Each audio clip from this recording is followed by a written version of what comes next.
Témoignage de Hale, ancien sataniste Jean-Marc Mutombo, chapitre 1, Origine. Je suis né dans la province de Katanga en 1964. Lorsque mon père est mort, je suis passé sous la responsabilité de mon oncle qui vivait dans la capitale du Congo et qui fut profondément affecté par la mort de mon père. Plus tard il m'envoyait à l'école et a commencé à financer mes études. Mon oncle était encore à l'université quand il a commencé à financer mes études. Quand il a obtenu un emploi, il a été envoyé à la province équatoriale et il m'a emmené avec lui, mais après un certain temps sa femme a commencé à me maltraiter. J'ai commencé à souffrir l'injustice de la part de sa femme qui était sans enfant et jalouse de l'attention que je recevais de son mari. Elle a réussi à intoxiquer son mari contre moi. En conséquence, mon oncle a commencé à accumuler le rancœur et rejet en mon égard. À la fin, mon oncle me chassa de la maison et je suis devenu sans abri dans la rue. Je ne pouvais pas supporter ceci. C'était trop pour moi, donc j'ai décidé de me suicider.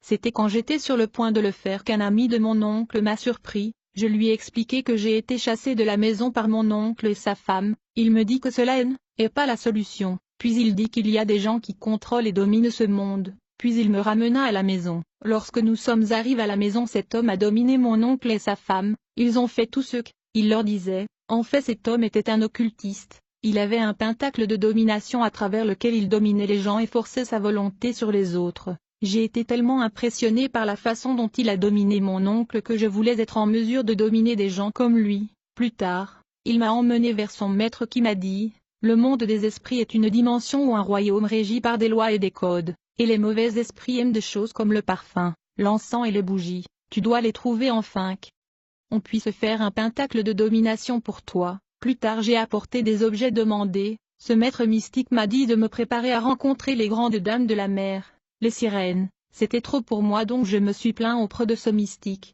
Il me dit: vous devez comprendre que je suis un grand maître, je travaille avec des mondes mystiques et je collabore avec les êtres invisibles de la mer, les êtres du deuxième ciel et de la forêt. Bien-aimé, il y a un domaine invisible que les chrétiens doivent pas ignorer. Pendant les 10 ans que je passa dans l'occultisme, je combattais les pasteurs et je disloquais les églises. Les chrétiens sont systématiquement attaqués par le monde obscur du diable. J'ai dit au maître mystique que je suis trop jeune pour voir les grandes dames de la mer. Il me répond en me disant: ils sont de belles dames, ils vous apporteront un anneau de pouvoir et de domination. Cette bague est aussi un dispositif de communication avec le royaume marin. Mais comme j'ai insisté que je ne voulais pas voir ces sirènes, le mystique mit du poudre sur mes yeux pour m'en aveugler et m'empêcher de les voir. Quand le jour du rendez-vous avec des sirènes est arrivé, nous avons préparé pour eux de la nourriture et nous avons arrangé des chaises pour eux. Nous étions assis quand soudain j'ai entendu des femmes marchant sur les lieux où nous étions. Elles étaient des sirènes. Elles se sont assises sur les chaises réservées pour eux.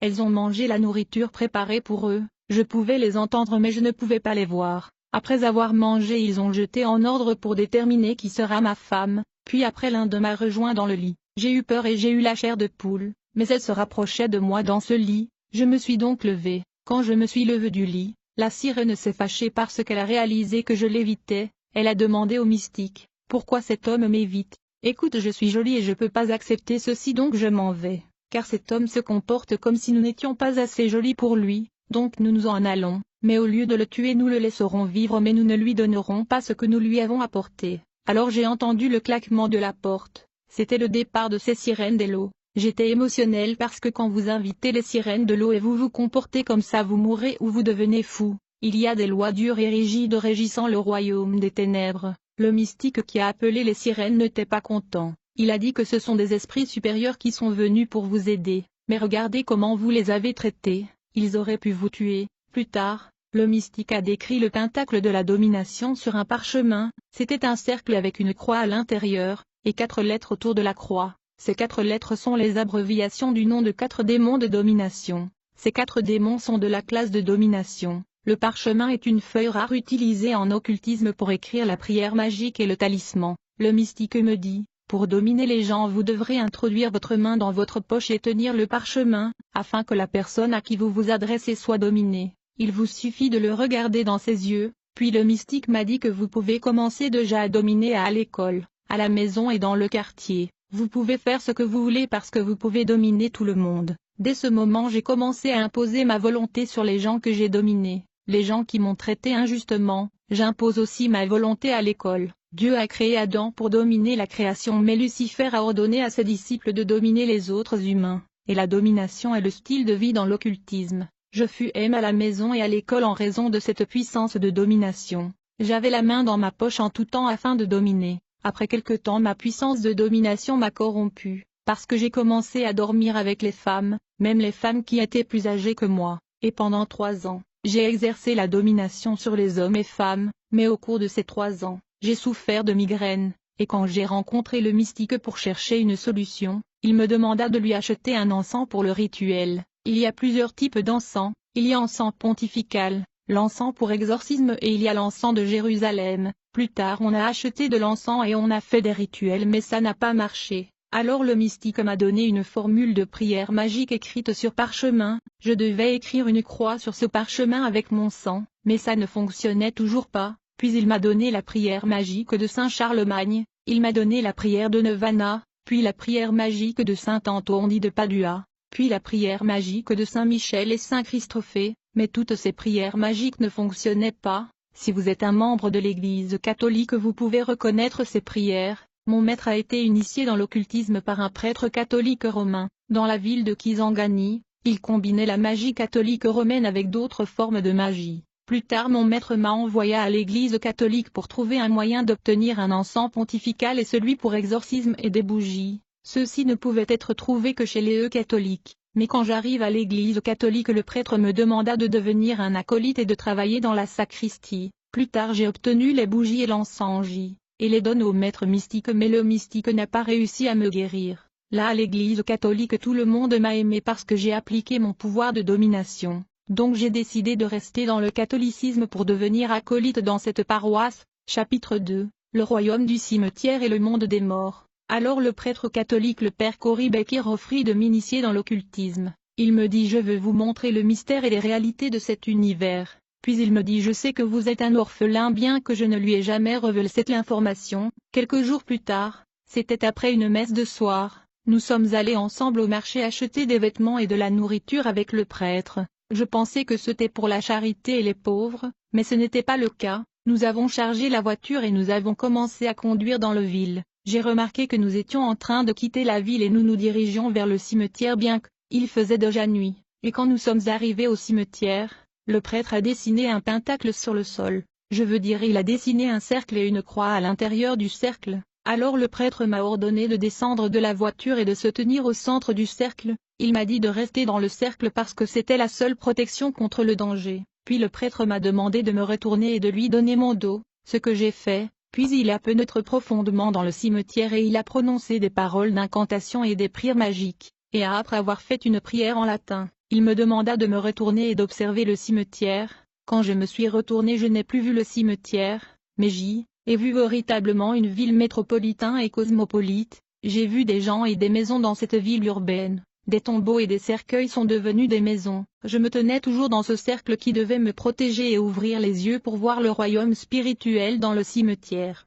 Puis le prêtre a pris toute la nourriture et les vêtements que nous avons achetés sur le marché pour les partager avec les gens dans la rue de ce monde mystérieux. Plus tard j'ai vu le prêtre parler à un homme, il m'a dit que l'homme était le souverain de ce monde des morts. En fait le prêtre disait à cet esprit que je suis celui qui a acheté ses aliments et ses vêtements, afin que je puisse entrer dans l'alliance et la connexion avec le monde des morts, et obtenir de l'aide et assistance en temps nécessaire. Après avoir discuté avec le dirigeant du monde des morts, le prêtre est venu et a placé ses pieds sur le pentacle arrondi où j'étais debout. De ce fait l'univers mystérieux des morts a disparu et le cimetière a réapparu. Les ténèbres sont revenues de nouveau, puis le prêtre me dit, « Je sais que vous vous demandez qui sont ces gens dans le cimetière ? Et quel est ce monde-là ? En réalité, ils sont des êtres humains ordinaires mais ils sont déjà morts. Et la ville urbaine et cosmopolite que vous avez vue est la dimension où le monde des morts. Quelquefois surtout les soirs les morts viennent dans notre monde pour profiter et boire dans les bars et les boîtes de nuit. Ils viennent également dormir avec des femmes dans les hôtels. » Puis le prêtre me dit, « Je suis venu pour signer un accord, une alliance indirecte entre vous et eux, afin que dans les moments de besoin, ils peuvent vous venir en aider. » Puis le prêtre me donna un livre. Il me dit avec ce livre vous pouvez aller au cimetière et vous tenir sur un tombeau particulier, en récitant des paroles d'incantation avec le nom de la personne écrite sur la tombe. Par conséquent il va apparaître, et vous pourrez lui parler, mais au cas où ça ne marche pas il est sûrement dans le royaume de Dieu. mais ceux qui sont dans les séjours des morts sont obligés d'apparaître. Puis le prêtre m'a révélé un secret. Le prêtre me demanda: Elvis, savez-vous que pendant la messe catholique nous invoquons les morts et ils viennent? J'ai répondu que je n'ai jamais vu un. Oui, ils viennent, mais les gens ne les voient pas, dit le prêtre, parce qu'ils n'ont pas les yeux pour voir. Mais tous les prêtres catholiques peuvent voir les morts pendant la messe parce que nous sommes les initiés. Puis le prêtre catholique romain a récité une prière que nous faisons pendant la messe. Cette prière a été approuvée par le Vatican pour l'invocation des morts. Cette prière est appelée rite congolais. Cette prière est dérivée du rite romain. Dans cette prière nous appelons les saints ou les morts pour venir et nous rejoindre dans la messe. Et ils viennent, mais les gens ne font pas attention à leurs mots. Les gens ne les voient pas parce qu'ils ne sont pas les initiés, mais les prêtres catholiques peuvent le voir parce qu'ils sont initiés. Puis le prêtre me révéla que la canonisation n'est pas différente des traditions et des coutumes africaines. En fait, quand un Africain perd un être cher, quelquefois ils prennent les ongles ou les cheveux de la personne décédée. Comme résultat, l'esprit de la personne morte suivra ces choses. C'est exactement ce qui se passe dans le processus de canonisation catholique romaine. Le prêtre m'a dit que quand un prêtre meurt, nous prenons ses os et nous le broyons, et nous l'appelons relique. Et quand nous construisons une nouvelle paroisse, nous enterrons une partie de ces os sur le fondement de la nouvelle paroisse, et nous donnons le nom de ce prêtre à la paroisse nouvellement construite. Cette paroisse portera le nom du prêtre dont les os sont enterrés aux fondations à la nouvelle paroisse. Nous nommons la nouvelle paroisse après le défunt prêtre. Comme je l'ai dit, l'esprit du défunt prêtre suit ces choses dans la nouvelle paroisse, et cette procédure est appelée canonisation. Le prêtre local ne peut pas célébrer sa messe sans invoquer d'abord l'esprit du prêtre dont les os sont enterrés sur la fondation de la paroisse et dont le nom est donné à la paroisse. Le prêtre aura à réciter ce qu'on appelle la litanie des saints. Au cas où la paroisse s'appelle Saint-Andre, le prêtre dira: Saint-Andre, gardien de notre paroisse, venez rassembler avec nous et écoutez notre invocation. Soyez avec ceux qui viennent célébrer la messe aujourd'hui. Cette invocation est appelée la litanie du saint. En fait, une portion de l'os du prêtre canonisé est placée sur la table, est aussi appelée relique. La magie catholique est appelée magie sacrée. Après l'incident dans le cimetière, le prêtre a estimé que j'étais assez fort pour supporter les vibrations des esprits invisibles, parce que parfois ils causent la panique et terreur. Mais je pouvais le supporter. Le prêtre a clairement dit que les morts et l'esprit des ancêtres assistent à la messe catholique, mais vous devez être initié comme des prêtres pour les voir. Pourtant beaucoup de saints catholiques étaient dans magie et le franc-maçon. Le père Becker a décidé de m'exposer au monde de la magie et de l'occultisme. Il m'a invité à sa bibliothèque secrète pleine de livres occultes. Il y avait tout genre de livres mystérieux et ésotériques. Il m'a donné accès à ces livres mystiques et magiques. Le premier livre que j'ai lu dans cette mystérieuse bibliothèque a été appelé l'art de parler. Selon ce livre, chaque être humain a la capacité de parler et de comprendre toutes les langues du monde. Et selon ce livre, chaque humain a la capacité de comprendre la langue de tous les animaux du monde, y compris la langue des oiseaux dans le ciel, le langage du poisson dans l'eau et les animaux dans la forêt. Le livre explique que cette capacité est désactivée par Dieu, mais elle peut être activée par une prière spécifique. C'est après avoir fait la prière recommandée par le livre que ma capacité à comprendre toutes les langues du monde, y compris celle des animaux, a été activée. Je suis devenu capable de comprendre les oiseaux dans le ciel,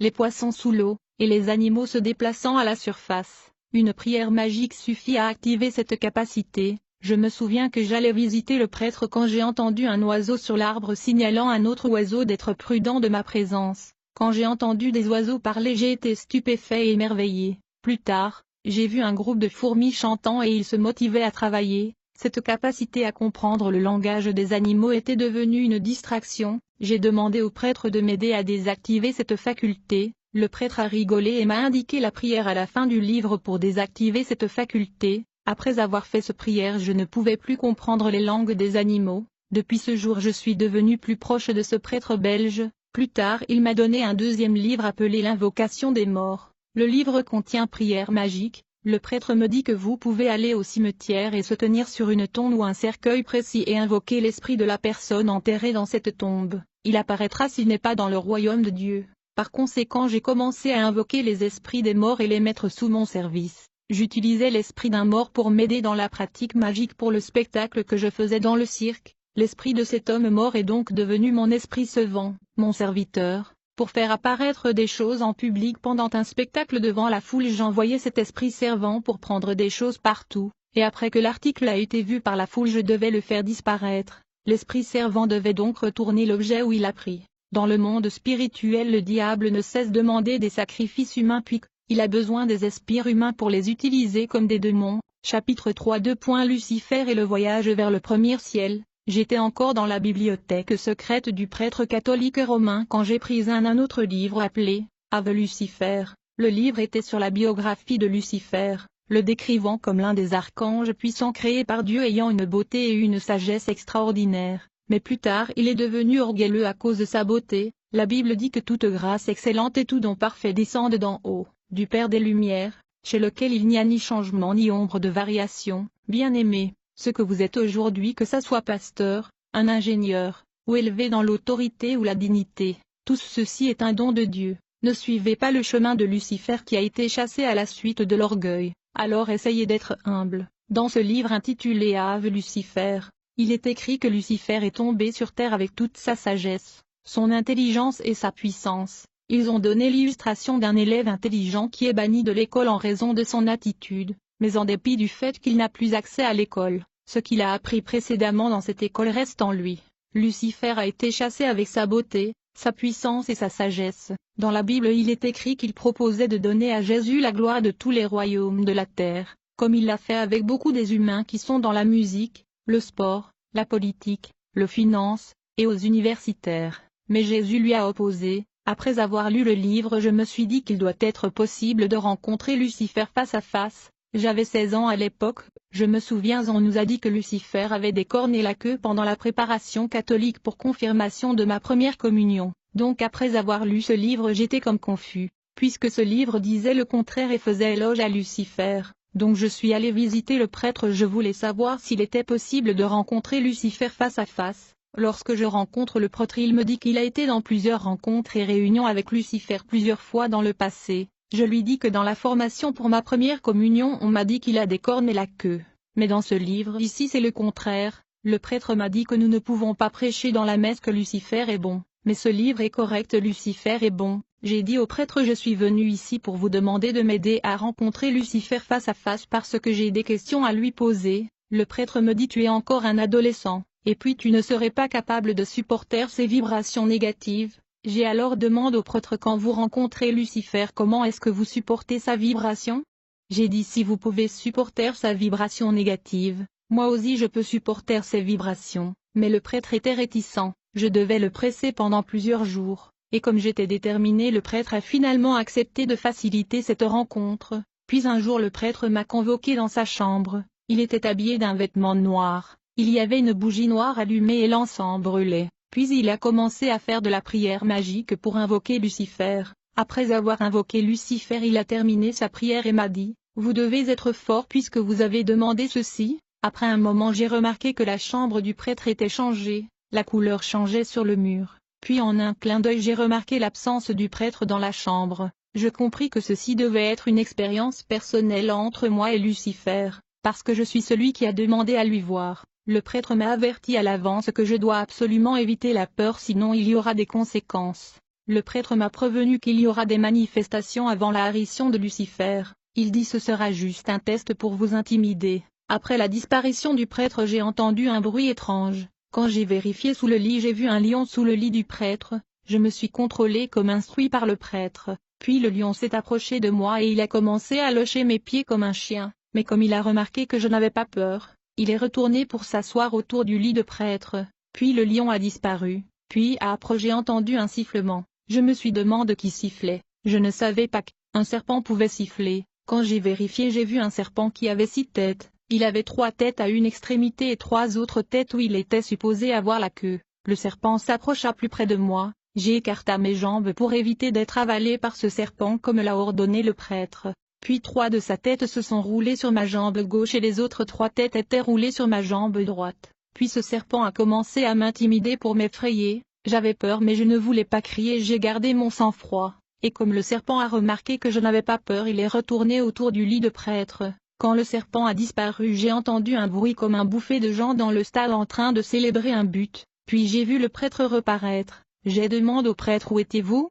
Il m'a répondu j'étais là. Mais vous ne pouviez pas me voir parce que c'était votre test. Le prêtre a dit le bruit que vous avez entendu était l'applaudissement des esprits dans le monde invisible pour le fait que vous avez passé votre test. Puis j'ai entendu des coups de tonnerre. J'ai demandé au prêtre, va-t-il pleuvoir? Pourquoi ces coups des tonnerres? Le prêtre me dit que ces coups de tonnerre que vous entendez sont le rire de Lucifer, puis en un clin d'œil Lucifer est apparu. La façon dont je l'ai vu, je peux estimer qu'il était d'environ 2 mètres, il était habillé avec un vêtement orné des pierres précieuses, il était apparemment bon et souriant, puis il a demandé au prêtre, « Monsieur Cory Bekir, vous m'avez appelé mais qui est ce jeune homme à vos côtés? Quel est le problème, c'est vous qui avez besoin de moi ou le jeune homme ?» Le prêtre a dit que je suis celui qui vous a appelé, mais le jeune homme est celui qui a besoin de vous, il m'a pressé pendant plusieurs jours pour vous voir. Puis Lucifer se tourna vers moi, il était un peu curieux à cause de mon âge, puis il me demanda, « Jeune homme, avez-vous besoin de moi? Que puis-je faire pour vous ?» Je me suis dit si je mens il saura parce qu'il est esprit, bien je vais devoir lui dire ce que je pense. Puis je lui ai répondu, j'ai dit vous voyez le livre que je tiens dans ma main vous décrit exactement comme vous êtes, le livre parle de votre sagesse et de votre beauté et de gloire, mais lors de ma première communion, on m'a dit que vous avez des cornes et la queue. Mais je me suis dit que je devrais vous voir pour clarifier cette confusion. Après avoir écouté ma préoccupation Lucifer se mit à rigoler intensément. Quand Lucifer rigolait c'était comme des battements de coups de tonnerre. Puis il me dit, comme vous pouvez le constater il y a beaucoup de fausses informations à mon sujet dans ces églises que vous les humains aimez fréquenter. Puis Lucifer a baissé la tête, j'ai vu ses cheveux briller comme de l'or, il m'a demandé est-ce que vous voyez des cornes, j'ai dit non. Il était sur le point de se retourner pour me montrer son dos pour me prouver qu'il n'avait pas une queue, mais je lui ai réassuré que je le croyais. J'ai remarqué que Lucifer ressemblait à un caucasien, puis il m'a dit, laissez-moi vous informer que ce monde et cette planète m'appartiennent, ils m'appartiennent, et comme vous êtes intéressé à moi vous allez jouir des biens de ce monde parce que toutes les choses que vous voyez dans ce monde m'appartiennent. Alors le diable m'emmena à l'extérieur de la cour de la maison du prêtre, il y avait un manguier mais il n'y avait pas des mangues sur l'arbre car ce n'était pas la saison. Alors Lucifer m'a dit, je pose ma main sur votre épaule droite et vous allez répéter tout ce que je vais vous dire. Puis il me dit vous voyez ce manguier là-bas? Il n'y a pas de fruits, je veux que vous commandiez à l'arbre de produire des fruits. Alors j'ai ordonné à l'arbre de produire le fruit, et instantanément des fruits ont été produits par l'arbre. Lucifer m'a dit de commander le fruit à grandir, j'ai ordonné aux fruits de grandir et c'était fait comme je le commande. En effet les fruits ont grandi en quelques secondes. Puis il m'a dit que vous ne pouvez pas monter l'arbre pour suelir des mangues donc commandez les mangues de tomber, et j'ai ordonné les mangues de tomber de l'arbre, et il se passa comme je l'ai ordonné, puis Lucifer m'a demandé d'obtenir la mangue et de manger, mais il a remarqué que j'avais peur de le faire, puis il a pris la mangue et il frappa son vêtement 3 fois comme résultat un couteau est apparu dans sa main, puis il a coupé la mangue et a commencé à le manger, il me dit, comme vous le constatez c'est, et juste une mangue, vous voyez juste une mangue. Comme le diable était en train de manger la mangue il m'a donné l'appétit de manger la mangue, honnêtement je ne voulais pas manger cette mangue, mais parce que je regardais Lucifer manger il m'a donné l'appétit, c'est comme la tentation d'Adam et Ève qui était à niveau 2, niveau optique et audible, la Bible dit qu'elle a vu que le fruit il était bon, là c'est la tentation optique, en plus de mensonge de Lucifer qui était la tentation audible, comme j'avais l'appétit pour manger la mangue alors le diable me donna cette mangue, et quand je l'ai mangée il était vraiment savoureux. Mais c'était aussi le transfert du pouvoir magique et du pouvoir satanique de Lucifer. Le fait qu'il l'a mangé et m'a donné c'était déjà une alliance entre moi et lui. Alors Lucifer m'a demandé, est-ce que vous croyez maintenant que je suis Dieu? J'ai dit oui je le crois parce que ce que vous avez dit était accompli. Vous avez ordonné à la mangue d'apparaître et la mangue est apparue et nous avons tous mangé. Lucifer m'a dit maintenant que vous êtes devenu mon ami. Je dois vous transporter pour visiter mes royaumes pour vous présenter aux esprits des royaumes invisibles, et je vais vous donner une mission dans votre monde ici sur la terre, mais d'abord nous devons voyager dans les mondes invisibles et mes royaumes, il y en a beaucoup. Je dois vous présenter à mes anges et aux esprits du monde invisible afin que vous puissiez être en mesure d'accomplir la tâche que je vais vous donner. Puis le diable me dit, même la planète Terre est mon royaume, et j'ai placé mon représentant sur la planète Terre afin de superviser tous. Et personne ne peut rien faire sur terre à moins qu'il ne reçoive la validation de mon représentant. J'ai demandé Lucifer qui est votre représentant sur la terre?